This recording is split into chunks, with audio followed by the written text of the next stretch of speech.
Olá, pessoal! Vamos conversar sobre um assunto que costuma tirar o sono de quem está estudando: as taxas estaduais de Goiás. Parece um bicho de 7 cabeças, né? Mas a ideia aqui é justamente essa: pegar esse quebra-cabeça da Lei 11.651/91 e montar junto, peça por peça. Bora descomplicar isso de uma vez por todas para a prova da Cefaz Goiás. Bom, para começar, vamos direto ao ponto, naquela pergunta que é a base de tudo e que, olha, derruba muita gente.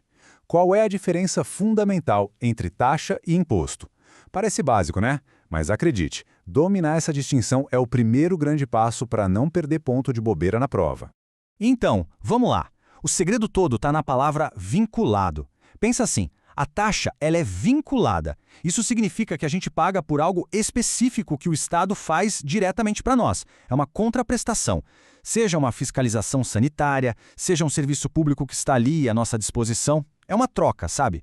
Já o imposto é não vinculado. Ele vai para um caixa geral do governo para financiar saúde, educação, segurança, coisas para todo mundo. Não existe essa ligação direta. Simples assim. E olha só o nosso roteiro, a gente começa firmando essa base. Depois mergulha de cabeça nas taxas de Goiás, a TJJ e a TSE. Vamos ver quem tem que pagar, como se calcula. E para fechar, aquela parte que a gente sabe que é decoreba, mas que a banca adora, as isenções. Vamos seguir essa lógica para construir o raciocínio. Muito bem. Agora vamos entrar no que realmente interessa para a prova: a legislação específica de Goiás. O Estado tem duas taxas principais, e é fundamental a gente saber direitinho o que cada uma faz. E a lei, lá no artigo 112 do Código Tributário Estadual, é bem direta ao ponto. Em Goiás, são só duas, pessoal: a taxa de serviços estaduais, que a gente vai chamar de TSE, e a taxa judiciária, a TXJ. Pronto, é isso. Cada uma, claro, com seu motivo para existir, com seu fato gerador. E a divisão de tarefas aqui é super lógica. Olha só, a TSE, de Serviços Estaduais, está ligada às ações do Poder Executivo. Pensa em fiscalização, alvarás, vistorias, coisa do dia a dia da administração. Já a TJJ, a Judiciária, o próprio nome já entrega, né? Ela está ligada à atividade do Poder Judiciário. Ações na Justiça, serviços de cartório. A associação é essa: TSE com Executivo, TJJ com Judiciário. Não tem como errar. Mas o que exatamente dispara a cobrança? É o que chamamos de fato gerador. No caso da TCE, o gatilho pode ser o exercício do poder de polícia, tipo uma vistoria dos bombeiros, ou a utilização de um serviço público. E aqui tem um detalhe crucial: o uso pode ser efetivo ou potencial. Ou seja, só o fato de o serviço estar ali, disponível, já pode gerar a cobrança. Já para a TJO, o gatilho é mais direto. Entrou com uma ação na Justiça Estadual, pediu algum serviço específico do fórum. Pronto, nasceu a obrigação de pagar a taxa. Certo, já vimos o que são as taxas e por que elas existem. Agora a pergunta é: quem paga essa conta? E aqui, pessoal, atenção máxima, porque a gente entra num campo minado que as bancas, especialmente a FCC, amam de paixão: a diferença entre contribuinte e responsável. A resposta está lá no artigo 113. Vamos por parte. Para a taxa judiciária, a TXJ, é fácil. O contribuinte é quem entra com a ação, quem pede o serviço. Já para a taxa de serviços estaduais, a TSE, o leque é um pouco maior. O contribuinte pode ser o usuário de um serviço, como o dono de um prédio que tem o serviço de bombeiros à disposição, ou qualquer um que, por sua atividade, precise ser fiscalizado pelo Estado. E agora, anotem isso com caneta vermelha, com pisca-pisca, o que for.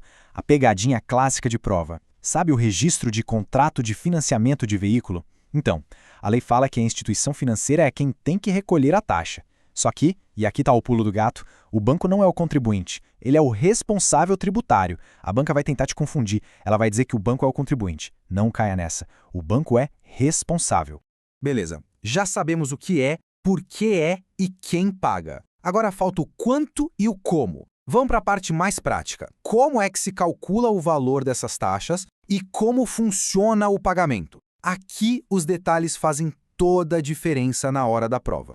Para a taxa judiciária, a TXJ, a regra é uma só. A base de cálculo é o valor da causa. É aquele valor que o autor do processo atribui à sua ação, lá no comecinho de tudo, seguindo as normas do Código de Processo Civil. É em cima desse montante que as alíquotas vão ser aplicadas. E o cálculo é progressivo, funciona com faixas, bem parecido com o imposto de renda. Para um valor de causa até um certo limite, a alíquota é de 0,5%. Passou desse valor, o que exceder já paga uma alíquota maior, de 1%. e assim por diante. A ideia é que quem tem uma causa de maior valor contribua um pouco mais. E aqui temos 2 números para colocar no post-it, na tela do celular, onde for. A TJ Diato tem um valor mínimo e um máximo. O piso é de R$ 96,75 e também tem um teto, que é de R$ 140.402,40.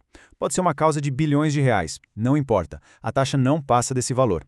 Mínimo e máximo são prato cheio para a prova.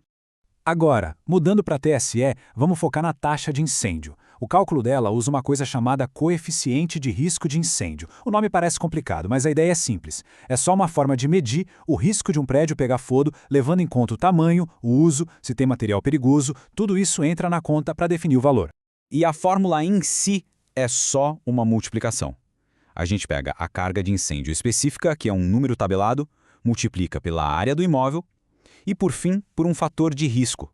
Resumindo, quanto maior e mais perigoso for o local, maior a taxa. Faz todo sentido, né? Agora, uma dica de ouro. Aquele detalhezinho que a banca adora para pegar quem não está atento. A taxa de licenciamento anual de veículo pode ser parcelada em até 10 vezes. 10. É o tipo de informação perfeita para uma questão rápida de certo ou errado. Guarda esse número aí, ó. Até 10 parcelas. Bom, estamos chegando na reta final. E agora vem a parte que, sejamos sinceros, é a mais desafiadora, a memorização pura. Vamos falar das isenções, ou seja, aquelas situações em que a taxa simplesmente não é cobrada.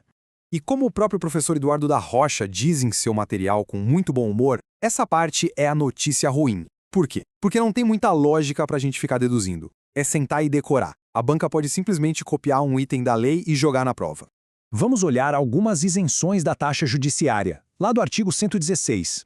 Muitas delas têm uma razão social por trás, de garantir direitos básicos. Por exemplo, não se cobra taxa em processo de pensão alimentícia ou para tirar uma certidão de nascimento e óbito. São situações em que o Estado facilita o acesso do cidadão à justiça. Mas mesmo tendo essa lógica, o caminho aqui é ler e reler essa lista várias vezes. E para a gente fechar, fica a reflexão. Pensando com a cabeça da banca FCC, o que tem mais chance de cair? Um conceito fundamental como a diferença entre contribuinte e responsável, ou um detalhe específico como o número de parcelas de uma taxa? A verdade é, ambos. Uma preparação de alto nível exige atenção tanto aos grandes conceitos quanto aos pequenos detalhes da lei. Foco total nisso e bons estudos.